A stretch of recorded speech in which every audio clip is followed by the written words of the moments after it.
Ian Morris from Light Reading. I'm here at Mobile World Congress, and I'm with Will Sitch from Keysight. Will, thanks for joining me today. How's the show been for you? Oh, it's been great so far. A lot of traffic. Can you just tell me a little about your role at Keysight and also what Keysight does? Yeah, so I'm the Director of Industry and Solution Marketing here at Keysight. And Keysight is a very large test equipment company. Formerly Agilent, formerly HP. We're a company with a 75-year history of test and measurement. And we've done a lot of investments in 5G, and it's very exciting for our customers and for the people who work in our space. Okay, and 5G obviously big issue again this year at Mobile World Congress. I mean, what sort of successes have you seen in that market and that area recently? Yeah, good question. So with the ratification of the standard, Release 15, that came out in December of last year, there's been a lot of excitement. And there's a lot of different booths here and a lot of customers walking around talking about how 5G is going to impact their business model, the technology development, and the products that they're releasing for 5G.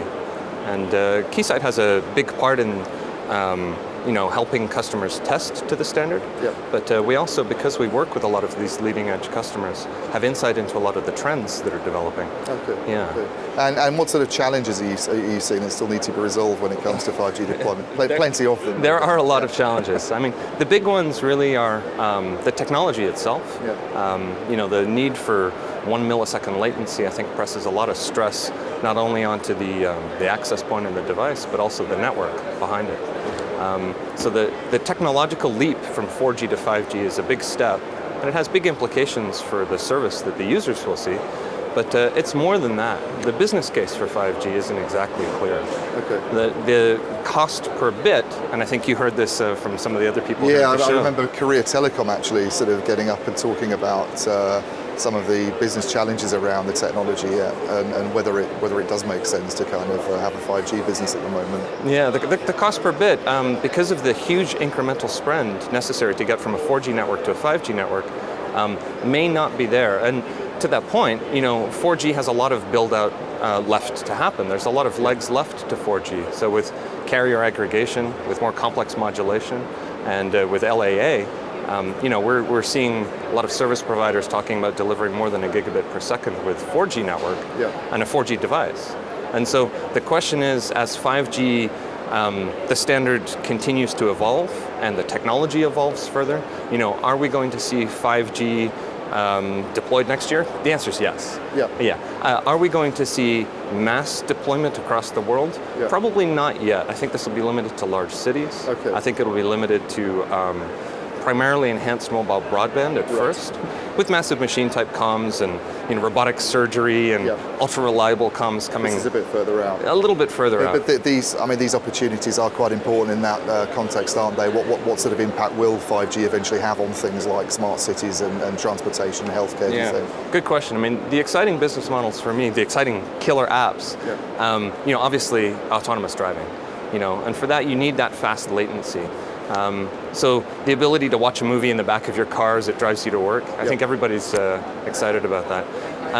Some of the promise of 5G, this very broadband and large, fast delivery of data to user devices, it will have a big impact on the way that we live our lives, because we'll be able to get cat videos faster and more of those cat videos. We do need those, yeah. We do need those.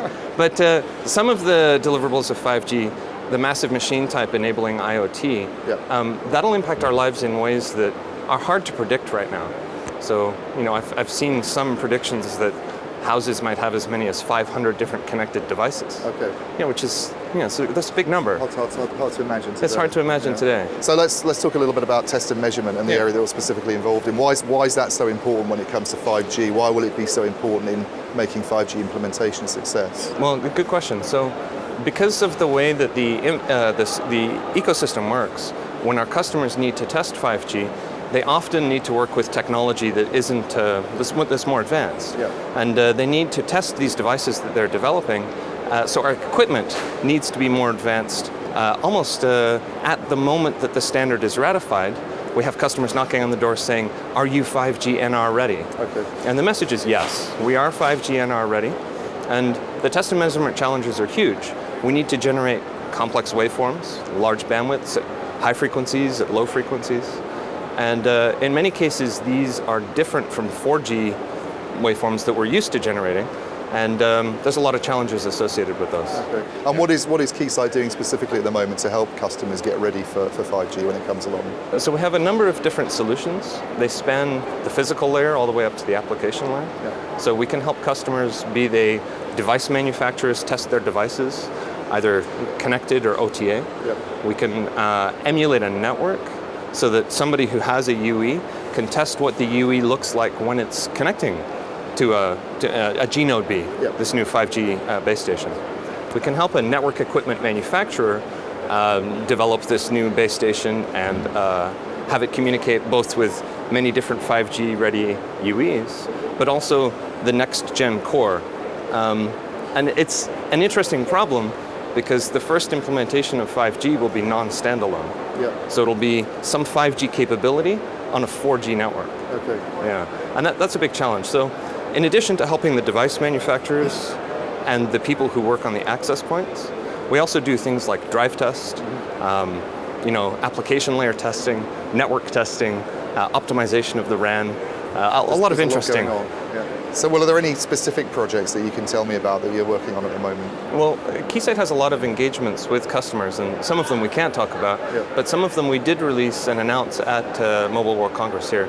So we are quite proud to be associated with the Qualcomm Snapdragon release. Now, Qualcomm made an announcement that their 5G NR-ready chipset device, the Snapdragon, is involved in many different device makers' devices, but also many different network equipment manufacturers are also using this chipset.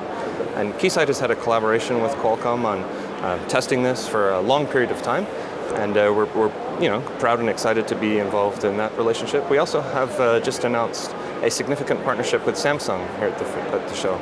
So whether it's testing a device over the air inside a small chamber, or emulating the network and able to see how the device responds to the new 5G NR protocols. We're quite involved. Okay, so busy times ahead. It's busy times, and it's exciting. This is a lot of new technology, and it's an exciting time to be in this business. Well, it'd be good to meet up again next year and find out how progress is going. I'm looking forward to doing that. All right, thanks, Will. Thanks for joining me. Thanks a lot, Ian.